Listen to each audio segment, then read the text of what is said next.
नमस्कार. आज आपण मागच्या वेळेस आपण बँकेचे खात्याचे प्रकार पाहिले होते.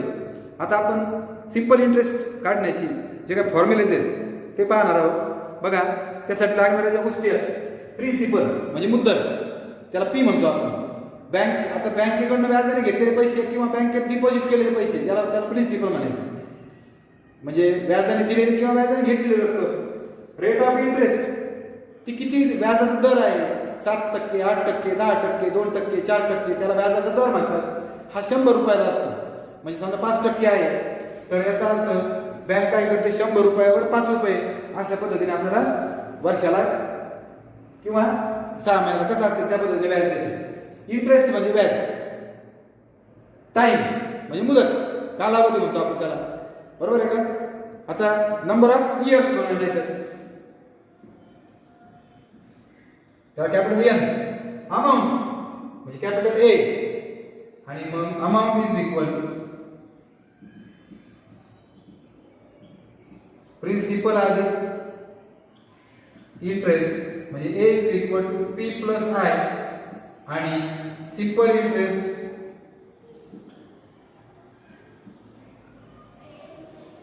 म्हणजे I is equal to P N R upon 100. P into N into R upon 100. P is the principal, N is the time किंवा number of years, R is the rate upon 100, I is the interest आणि A is equal to P plus I. म्हणजे उदाहरणार्थ बँकेकडनं मी 30,000 रुपये कर्जाने घेतले, ही झाली P. व्याजाचा दर 10% होता म्हणजे 30,000. व्याजाचा दर 10% होता, 10 आणि 5 वर्षासाठी घेतले. मग एन म्हणजे 5 आणि वर्ष 10 भागिले 100 हे 3 शून्य म्हणजे 5 वर्षांनी मला 15,000 रुपये बँकेला व्याज द्यावा लागेल. तो झाला आय. आणि मग एकूण मी किती पैसे देणार, बँकेचे 30,000 आणि 15,000 म्हणजे मला बँकेला 5 वर्षानंतर 45,000 रुपये भरायचे. एकूण रक्कम मी 45,000 भरणार, त्याला म्हणतात अमाऊंट. अशा पद्धतीने सूत्र आहेत. आता आपण या सूत्रावर आधारित काही गणित पाहूया. सोपी गणित आहे, एकदम अवघड असं काही नाहीये, फक्त आपल्याला गणित समजलं पाहिजे. आता बघा, Neha took loan of 50,000 rupees at 12% to buy PCP actually तिथं buy 2 wheeler.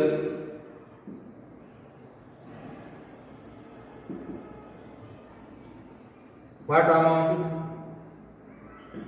amount will she return to the bank at the end of 1 year. बघा, 1 वर्षानंतर बँकेला किती रुपये द्यावे लागतील. बघा बघा आधी काय काय बघूया. लोन घेतलंय 50,000, हे झालं प्रिन्सिपल. लक्षात ठेवा, सांगितलं ना मी, लोन दिलेलं घेतलेलं 50,000 झालं. 12% म्हणजे हा झाला 1 इयर आले म्हणजे हा झाला एन. आपण काढू शकतो आय. इंटरेस्ट काढावा लागेल आपल्याला. पण 1 वर्ष पूर्ण झाल्यावर बँक ती काय करेल, बँकेला बँकेचे 50,000 तर देईलच, प्लस व्याज देईल. म्हणजे 50,000 हे झाले प्रिन्सिपल आणि व्याज म्हणजे झालं इंटरेस्ट.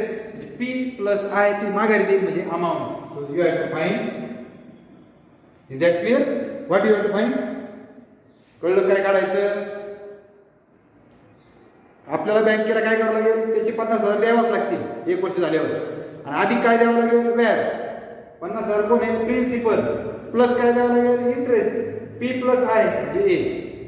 चला आधी आयचा फॉर्म्युला बरा. किती एन किती 1 आणि आर किती 12.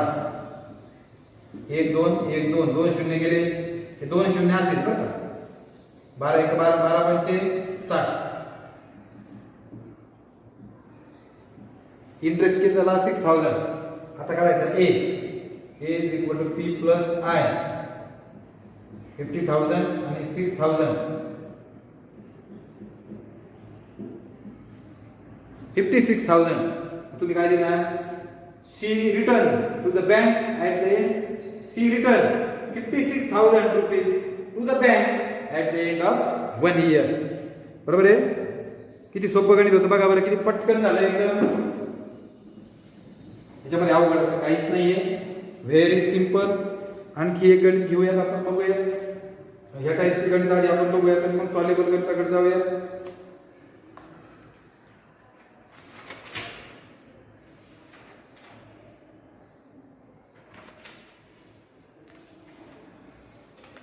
ठीक आहे, 2 नंबरचं गणित पाहू.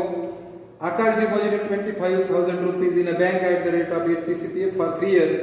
How much interest does he get every year and how much all together. बघा बघा, आकाश डिपॉझिटेड पान number 71. Akash deposited 25,000 in a bank, म्हणजे P is equal to, okay, deposit किंवा बॉरोड म्हणलं की P म्हणायचं. रेट ऑफ 8 PCPA, PCPA म्हणलं की आर झाला. फॉर 3 years, 3 वर्षाकरता, म्हणजे एन झालं. N is equal to 3 years. How much interest does, किती व्याज, ही गेट एव्हरी इयर, प्रत्येक वर्षी, म्हणजे 3 वर्षाचं काढू आणि भागिले 1 करू, सॉरी भागिले 3 करू.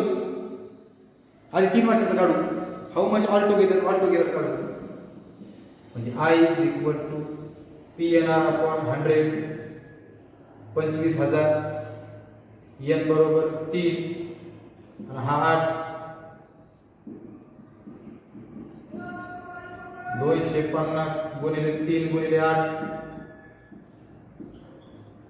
1 0 असं 24 5 120, 24 48 50 60, 6,000 रुपीज येईल. हे झालं ऑल टुगेदर, म्हणजेच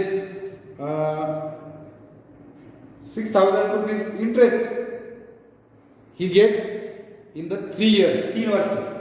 आणि मग ही गेट इंटरेस्ट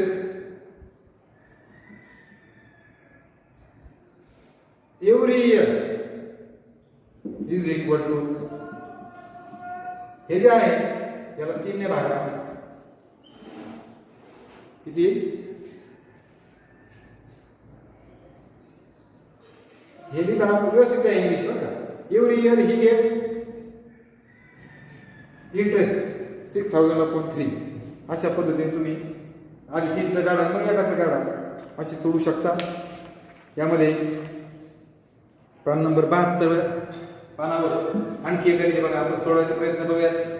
नीट समजून घ्या आधी, एक्झाम्पल काय सांगते, काय दिलंय, काय विचारलं, हे एकदा नीट काळजीपूर्वक पहा. जर गणित नाही समजलं बघा, संदीप भाऊ बॉरोड, बॉरोड म्हणलं की लगेच P म्हणायचं. 12 वर 4 शून्य, 1,20,000 झालं. From a bank for 4 years, number of years, at the rate of 8.5. 8.5 म्हणजे 8.5% for his sons education. What is the total amount, बघा total amount he return to the bank at the end of the period. For A you must know I. A काढायचं आहे ना, त्यासाठी तुम्हाला I काढावं लागेल. आधी आपला आधी आयचा फॉर्म्युला लिहायचा, तिकडे बाकी काही पण हो. 1,20,000 एन 4 हा 8.5 भागिले, बघा सूत्रात किंमत भरली, P टाकला, एन टाकला, आर टाकला. फक्त मी आता पॉईंट टाकून देतो आधी बघा. 1 2 3 4 गुणिले 85 आणि भागिले 100 आणि पॉईंट नंतर 1 घर सरकलं म्हणून आणखी एकावर 1 शून्य द्या. कळलं का? 1 1 1 2 1 2 120 4 आणि 85 दोघांचा गुणाकार 4 5 20 4 8 32 आणि 2 34. आता हे 2 शून्य असे दिले. 12 आणि 34 ला गुणा, 12 चौक 48 4 4 12 36 आणि 4 40. हा झाला interest. But you have to find capital A So A is equal to P plus I, 1,20,000 plus 40,800, 1,20,000,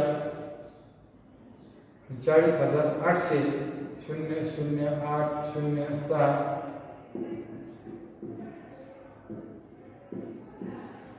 आणि मग उत्तर लिहिणार तुम्ही काय? Total amount he return to the bank ₹1,60,800. कळलं का? आता प्रॅक्टिस सेट 40 त्यातलं आपण एकूण एक गणित पाहणार आहे. नीट लक्ष द्या.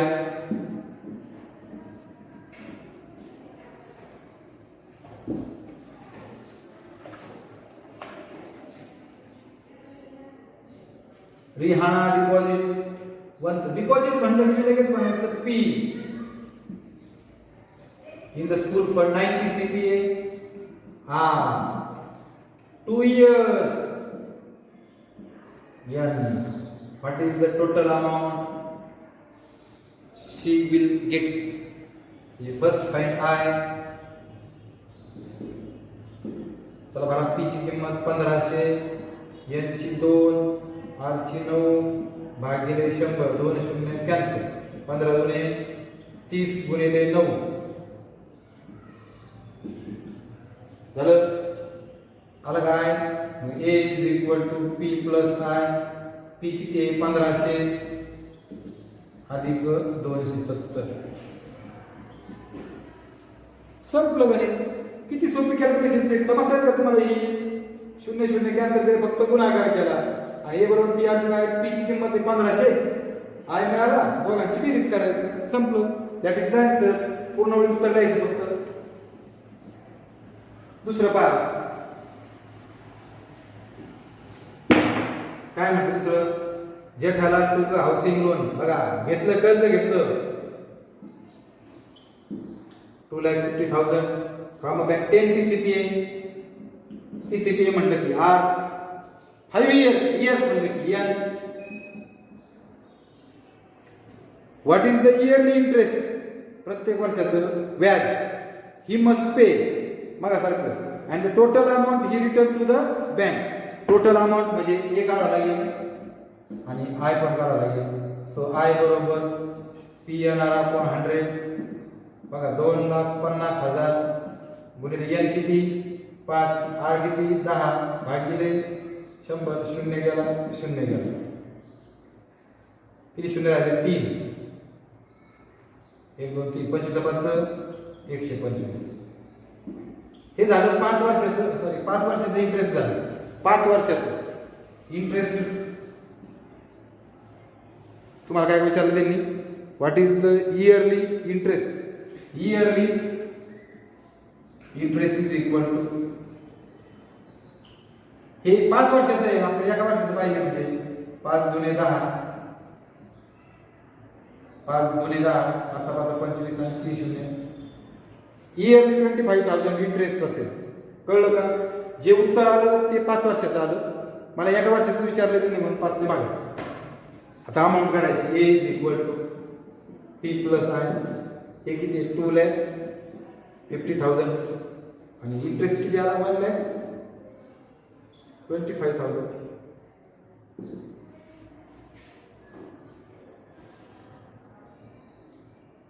यांची बेरीज करा. You will get answer. ही जी बेरीज येईल तेवढी अमाऊंट त्याला रिटर्न करावी लागेल. तिसरं बघा, Shrikant deposited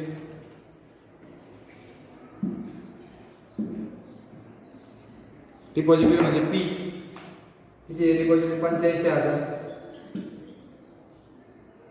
for 2.5 years. N म्हणजे 2.5 म्हणजे 2.5 years. 7 PCPA. PCPA म्हणजे 7%. What is the total interest he received at the end of the period? Total interest विचारलाय. That means you have to find I. P ची किंमत भरा 85,000. N 2.5 आणि हा 7 भागिले 100. 85,000 25 गुणिले 7. काय केलं मी? फक्त दशांश काढून टाकतो म्हणजे खाली पॉईंट नंतर 1 डेसिमल म्हणून 10 लिहिलं. 1 2 3 1 2 3 85 गुणिले 25 7 175 हा गुणाकार करा. That is our answer. हेच आपलं उत्तर आहे. इतकी सोपी गणित आहेत बघा. किती फास्टली करतोय आपण, किती सोपी येते. चौथं पहा. At the certain rate of interest, the interest after 4 years on शेवटचं घेतो मी आधी, मग आपण चौथं गणित घेऊयात. शेवटच्या पूर्वी आधी पाचवं वाचा. पंकज डिपॉझिट म्हणजेच आपल्याला लगेच कळलं पाहिजे. डिपॉझिट म्हणजे तेवढे पैसे तो जमा करणार आहे, म्हणजेच तो पी झाला. बरोबर आहे का? पी बरोबर किती? 1,50,000.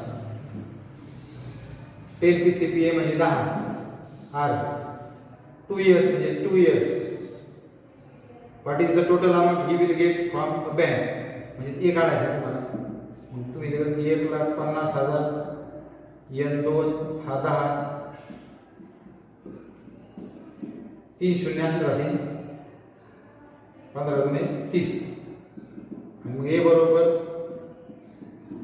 करा बेरीज. आता चौथं. At a certain rate of interest the interest after 4 years on 5,000 rupees principal is 1,000. बघा बरं का, 4 वर्षानंतर आफ्टर 4 years 5,000 रुपयावरचं 5,000 रुपये प्रिन्सिपलवरील व्याज 1,200 रुपये. बरोबर आहे का? म्हणजे आय किती आहे? 1,200.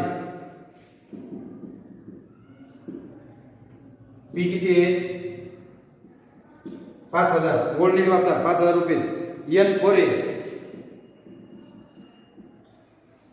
राहिलं कोण? फक्त आर. आय बरोबर पी येणार आपण 100. पहिल्या वेळेस कळलं का? बघा आयची किंमत किती आहे? 1,200. पीची 5,000. N4 आर माहित नाही, कोणतं काढायचं आहे? 2 शून्य कट झाले. मला आरची किंमत काढायची आहे.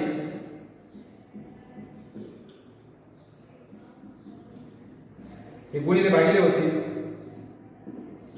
इकडे आर आहे. 0 गेलं.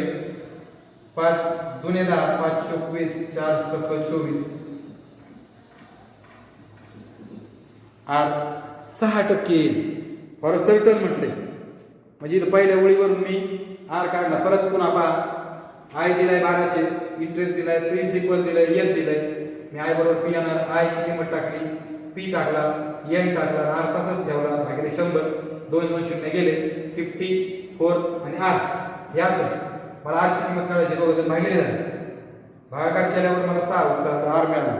आता पुढचं गणित वाचा. Or what would be the interest on 15,000 rupees म्हणजे 15,000 रुपयावरील व्याज. म्हणजे 15,000 रुपये काय झालं?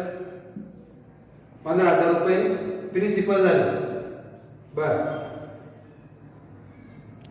At the same rate. आता रेट किती झाला? 6%.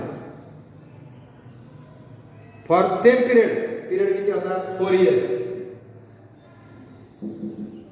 नाही काढायचं. That means what would be the interest. तुम्हाला you have to find I. बघा किती असेल? 15,000 4 6 भागिले 100. 15 चौक 7. संपलं. अशा पद्धतीने हे गणित सोडवायचं होतं. याच्यामध्ये विशेषाचं काही नव्हतं. अवघड काय हवे का? याच्यामध्ये अवघड बिलकुल नव्हतं. फक्त आपण थोडासा विचार करायचा, सोडवताना थोडंसं डोकं चालवायचं. म्हणजे गणित समजून घेतलं आपण, आपल्याला काय काढायचं आहे बा, तर आपल्याला या अशी प्रकारची गणितं लगेच सुटतील. ठीक आहे. या ठिकाणी आपला प्रॅक्टिस सेट 40 संपलाय. पुढचा जो आहे 41 तो आपण पुढच्या तासाला घेऊयात. आता थांबूयात. धन्यवाद.